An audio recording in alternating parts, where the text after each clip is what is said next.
Hello everyone, कैसे आप सब। अभी ये न्यूज़ काफ़ी वायरल हो रहा है कि इसरो अब गगनयान के लिए लाइफ सपोर्ट सिस्टम खुद से डेवलप करेगा, क्योंकि अदर कंट्रीज ने इसे इंडिया के साथ शेयर करने से मना कर दिया है।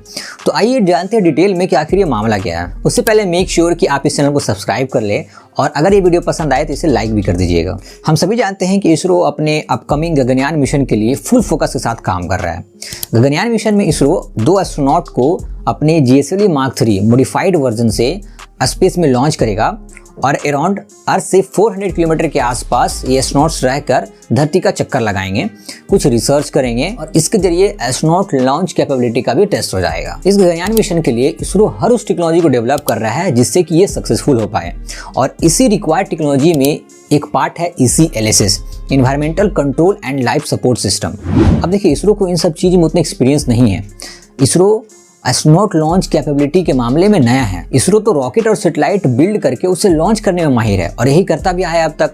तो इसरो सोचा ये जो ECLSS है वो किसी और कंट्री से ले लेंगे, जैसे USA, रशिया, चाइना। जी हाँ, सिर्फ इन्हीं 3 कंट्रीज के पास एस्ट्रोनॉट को लॉन्च करने की कैपेबिलिटी है, इसलिए इन तीनों कंट्रीज ने इसरो के साथ ये टेक्नोलॉजी शेयर करने से मना कर दिया। अब आप सोच रहे होंगे कि ECLSS आखिर है क्या जो कोई शेयर नहीं करना चाह रहा है।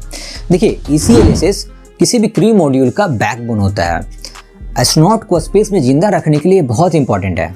अब देखिए, अर्थ सरफेस पे जो इन्वायरमेंट है, जो इकोसिस्टम है, वो तो स्पेस में नहीं है, इसलिए हमें वैसा इन्वायरमेंट उस क्रू मॉड्यूल में बनाना पड़ता है। इस environmental control and life support system के जरिए उस कैबिन में ऑक्सीजन को सप्लाई किया जाता है ब्रीदिंग के लिए, और फिर एस्ट्रोनॉट जो CO2 रिलीज करते हैं या अदर गैस रिलीज करते हैं उसको उस कैबिन से सेपरेट भी करना होता है। हमारा बॉडी जिस टेम्परेचर, प्रेशर और ह्यूमिडिटी के लिए सूटेबल है वो उस कैबिन में मेंटेन करना पड़ेगा। फिर एस्ट्रोनॉट को जिंदा रखने के लिए लगातार वाटर सप्लाई भी मिलते रहना बहुत जरूरी है। अब कुछ आवर्स का बात तो है नहीं कि साथ में 1-2 बोतल पानी लेते जाएं। वहां पर तो एस्ट्रोनॉट को काफी दिन तक रहना पड़ता है। जैसे इंटरनेशनल स्पेस स्टेशन में जब एस्ट्रोनॉट को भेजते हैं तो साथ में थोड़ा बहुत लिमिटेड वाटर भेज दिया जाता है। अब मान लो 2-3 दिन में खत्म हो गया तो हम हर वीक रॉकेट लॉन्च करके वाटर सप्लाई थोड़ी करेंगे एस्ट्रोनॉट के लिए, बहुत ही महंगा पड़ जाएगा। और कार्गो लॉन्च जिसमें खाने पीने का सामान और जरूरत का सामान जो होता है वो तो हम हर 3 महीने पे भेजते हैं।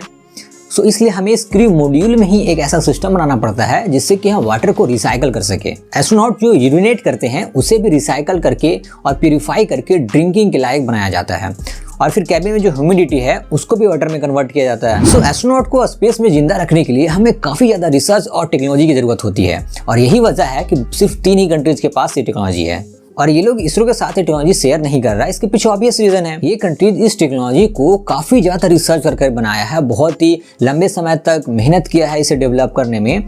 ये चीज इनके लिए इतना प्रीशियस है कि कुछ पैसे देकर भी इसे शेयर नहीं करना चाहते। और जब इसरो भी ECLSS को खुद के दम पर डेवलप कर लेगा तो इसरो भी यही करेगा जो बाकी इन 3 कंट्रीज ने किया।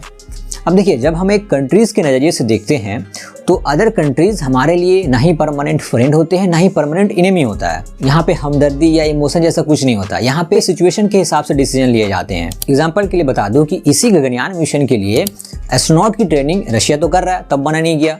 फिर इसरो और नासा कोलैबोरेशन भी किया है एक अर्थ ऑर्बिटेशन सैटेलाइट बनाने के लिए। और एक लास्ट बात बताते कि इस वीडियो को एंड करूंगा, इसरो के साथ ऐसा पहली बार नहीं हुआ है जब किसी ने टेक्नोलॉजी या इन्फॉर्मेशन शेयर करने से मना किया है। और इस पर एक farmer ISRO chairman VR. Rao साहब की एक बात याद आ रही है कि इसरो पे जब भी एम्बार्गो या सैंक्शन लगता था तो ऐसा नहीं कि इसरो हार मान के बैठ जाता था, अब तो हमको ये चीज़ में सपोर्ट मिलेगा नहीं तो हम करेंगे ही नहीं, बल्कि ये सैंक्शंस या एम्बार्गो इसरो को फोर्स करता था कि खुद के दम पर हम इस चीज़ को अचीव करके दिखाएं।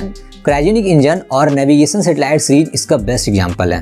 तो बस आज की वीडियो में इतना ही। अगर ये वीडियो आपको पसंद आया होगा तो दूसरों तक शेयर भी करें, लाइक भी करें और हमारे चैनल को सब्सक्राइब भी करें। तो मिलते हैं नेक्स्ट वीडियो में, तब तक के लिए ओके बाय।